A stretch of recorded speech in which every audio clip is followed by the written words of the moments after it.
Making Teesside better. وترجو رحمة تسري فعاش القلب إخلاصا وصرت تحوم كالطير تحلق في ثقافات وتنهل من ربى الخير ترى ما زلت تذكرها وتذكر روعة الذكر بسم الله الرحمن الرحيم. Assalamu alaikum wa rahmatullahi wa barakatuhu. Today we are with our uncle Haji Jaber and we will be doing a second interview on Islamophobia in Teesside. Uncle previously did an interview 6 years ago in 2018. Today we will be addressing Haji's new perspectives on Islamophobia in 2024. How would you describe Islamophobia in today's world? Has anything changed for you since 2018? Lots of things have changed. Basically, Islamophobia is still there. It's people use it as another excuse, but it's still there. How would you define Islamophobia and what are its main manifestations in society? The problem with Islamophobia at the moment is basically within our religion, the religion is, what's the word for it? Our religion is focused basically, everybody has a focus in media. They think what they see in the media is what is Islam. Most of them don't realise what Islam is, what it isn't. They don't realise the difference between cultural differences. Yeah. How would Islamophobia impact the lives of Muslims on a personal and societal level? The problem is we're getting a lot more abuse. You get shops which say halal only. People start not going to the shop because it says halal. Yeah. It says halal. Oh, they don't even realise halal. All it means is Islamically something legal. It is not specifically anything else. Extremism is both ways. Yeah. One of the biggest, I would say, one of the most extremist countries in the whole world at the moment. Even they agree, which is Russia. They will not allow. They're hammering all the homophobic there. They are actually, but they don't say, hang on, Russia not attack their religion. What religion are they? What are some common misconceptions about Islam that contribute to Islamophobia and how can they be addressed? The biggest things that can be addressed is you'll find more Islamophobia in places where there's no Muslims. Even in local, I'm talking about northeast. If you go to Gisborough, you go to Broughton, you go to Redcar, it is worse, the Islamophobia, than it is within Middlesbrough, Stockton. And you ask why? Because they've never ever seen a Muslim. The problem is their full perception of what a Muslim does or acts like is what they see on TV. Yeah. So you find where this, what's the word for it? You'll find where people actually personally know a Muslim, they act different than people that all they've got, their perception is what the media's told them. Yeah. In your opinion, what role do media and the political discourse play in perpetrating Islamophobia? They play the biggest part. The problem occurs is you do a slight wording against, what's the word for it? You go against the Holocaust and the Jews, a slight, and they're jumping up and down like yo-yos. But if you say anything against any other religions, oh, it's okay, it's allowable, it's suddenly freedom of speech. Yeah. You've got to make your own. You've got to use the same. What's the word for it? The same boundaries for all religions. Yeah. You can't treat one higher and the other one lower. How can non-Muslim individuals and communities combat Islamophobia and promote understanding and tolerance? Anybody. The biggest thing you'll find is the most Islamophobic people you'll get, or most homophobic people you'll get, are people that are illiterate. Anybody that starts studying other religions will realise the religions themselves are not the problem. It doesn't matter, you can go to the most barbaric person in the whole of history, you can find the people that killed the most people. It's not their religion that killed them, it was the person. It was their philosophy. Do not blame their religion. I do not blame Catholicism or Christianity for Hitler. Hitler killed them, not Christianity and not Catholicism. Are there specific historical factors that have contributed to the rise of Islamophobia? The biggest differences are, and the biggest problem we've still got is you've got to have a them and us. Yeah. The problem occurs is in certain areas there are. This is one of the problems we've got within the Muslim Asian community problems.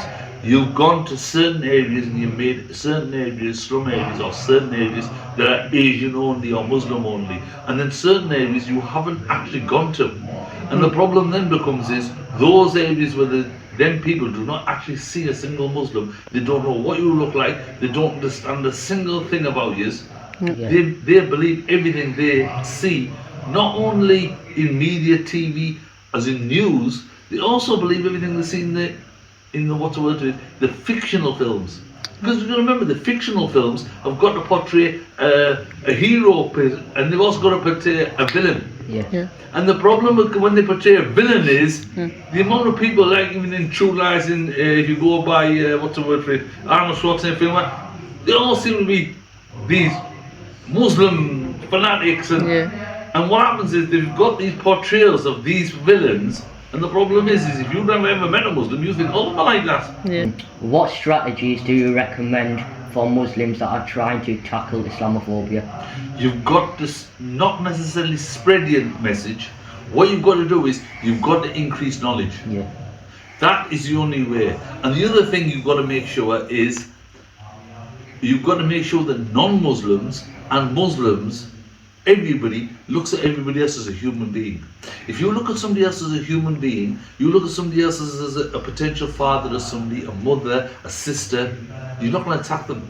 But the problem is if you look at them as a them and us, whether it was in Northern Ireland where they did it with Catholic and Protestants, they attacked each other. Why? They're both Christian, but they're just different sects. You have to have, you have to have somebody different than you for you to treat them different. This is the problem at the moment I'm seeing in Palestine, where the Jewish people, even though they've been oppressed for years, are now looking at Palestinians not as other human beings, they're looking at them as an entity. How does Islamophobia intersect with other forms of discrimination such as racism and hate speech? It's exactly the same. Just because you are a Muslim doesn't mean you can't do hate speech. Some people use their religion, to attack somebody else. You have a look at majority actual people that study their religion enough. The problem Muslims will understand tolerance. The problem occurs is you'll get some Muslims as well who are intolerant. From an Islamic perspective, what teachings or principles can guide Muslims in responding to Islamophobia with patience, resilience and compassion? The ones I told you right at the beginning, one of the biggest things you've got to have is knowledge. And the problem is the more knowledge you get, the more you understand you knew nothing about the religion. Some people class themselves as Muslims, yet they'll go out drinking, they'll do all the things that Muslims don't do. The question occurs is, are they Muslim? I'd say yes, they are still Muslims. They might not be practicing Muslim, they might not be good Muslims, but they're still Muslims. It's the same with all the religions. The thing is, overall, what we need to do is we need to increase one thing, which is knowledge. What steps can governments and policymakers take to combat Islamophobia and promote inclusivity and diversity in society?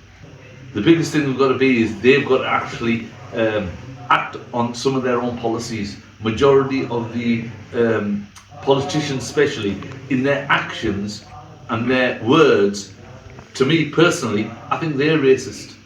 You understand my meaning? To treat people that come asylum seekers and to the way they've actually stigmatized them, and they've said and loads of them die when they're crossing the channel, and they think it doesn't matter.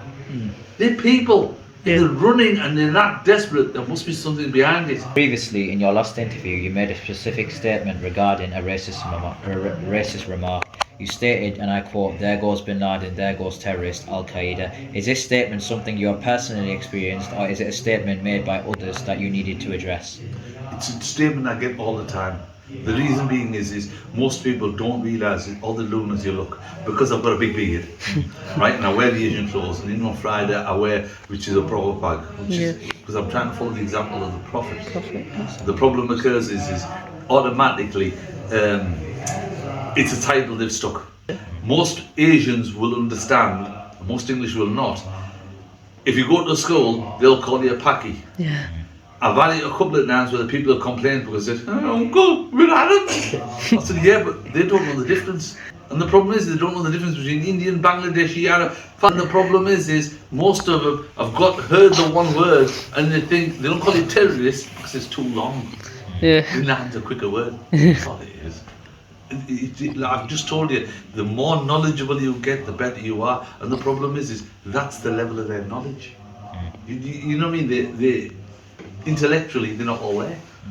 So the best, that's the worst insult they can hit you with, who call you bin Laden. Alright? Don't worry about it. This video was brought to you by Spaceball Toys.